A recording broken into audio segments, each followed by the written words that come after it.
Bonjour à tous, bienvenue dans cette nouvelle vidéo. On va aborder certains sujets sensibles, notamment comment préserver la durée de vie de la batterie. Donc là on est sur des batteries lithium 60 volts 21 Ah pour une 10X et 72 volts 42 Ah pour une Thunder customisée en cellule Molicel. Là on est sur des batteries qui sont assez chères, plus de 1000 € pour la batterie de la 10X et plus de 2000 € pour la batterie de la Thunder. Donc, dans un premier temps, on va aborder le sujet comment bien charger sa batterie. Tout d'abord, il faut savoir que ces batteries n'ont pas d'effet mémoire, alors pas besoin d'attendre de la vider entièrement pour la recharger. Vous pouvez très simplement l'utiliser sur la plage 30%, 80%, tout le temps, sans avoir de soucis, tout en faisant de temps en temps une charge complète pour bien équilibrer les cellules. Le deuxième point pour bien stocker votre batterie, si jamais vous partez en vacances et vous savez que vous n'allez pas utiliser votre trottinette, vélo, EDPM, peu importe, et vous avez une batterie lithium dedans, si vous savez que vous n'allez pas l'utiliser pour une durée de plus d'un mois, vaut mieux laisser la batterie stockée entre 50 et 70% de niveau de batterie. Jamais stocker la batterie à 100% et jamais vide. Comme ça, on n'a pas une décharge profonde de la batterie et charger à 100%, on peut abîmer la batterie. Ça, c'est des points super importants. Concernant la charge, ça va concerner plus les grosses batteries. Sur une batterie comme ça, ou avec des contrôleurs customisés, où on peut tirer jusqu'à 300 A, si jamais vous partez sur un long ride, et que dès que vous rentrez chez vous, la batterie est chaude, attendez une petite demi-heure, 45 minutes, le temps de laisser à la batterie de refroidir avant de brancher votre superchargeur.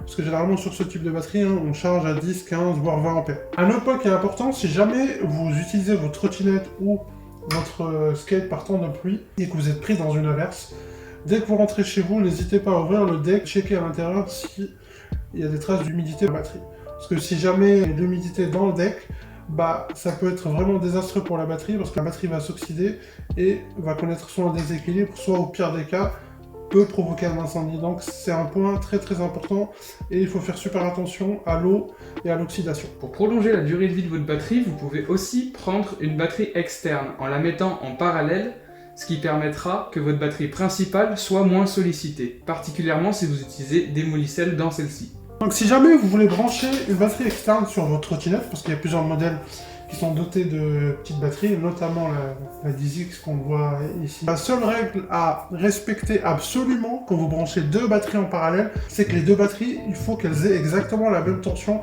à 1 volt près quand vous les branchez en parallèle. Une fois que ça a été fait, la charge et la décharge se fait automatiquement.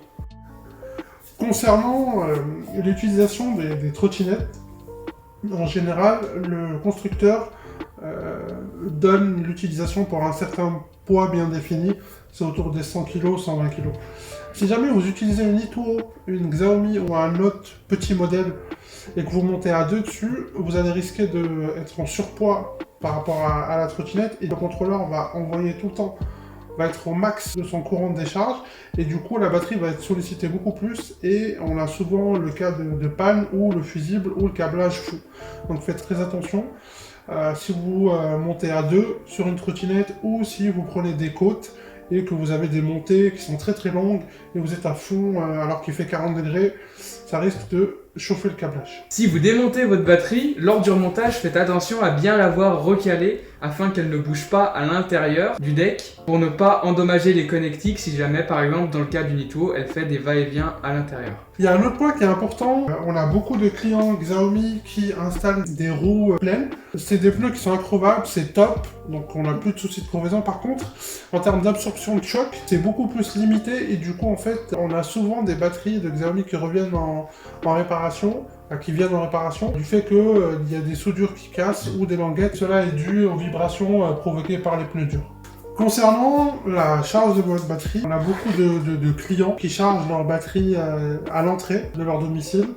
C'est pas forcément une super bonne idée parce que si jamais il y a un départ d'incendie ou autre, automatiquement vous bloquez la seule sortie et vous risquez d'être coincé. L'idéal, ça serait de pas la mettre à la porte d'entrée. Certes, des trottinettes ou des batteries de EDPM qui prennent feu, c'est rare, mais vaut mieux prendre aucun risque.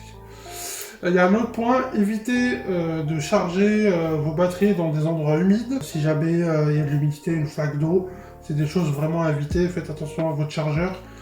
On a déjà fait une vidéo sur les chargeurs, qu'ils soient bien CE et reliés à la terre.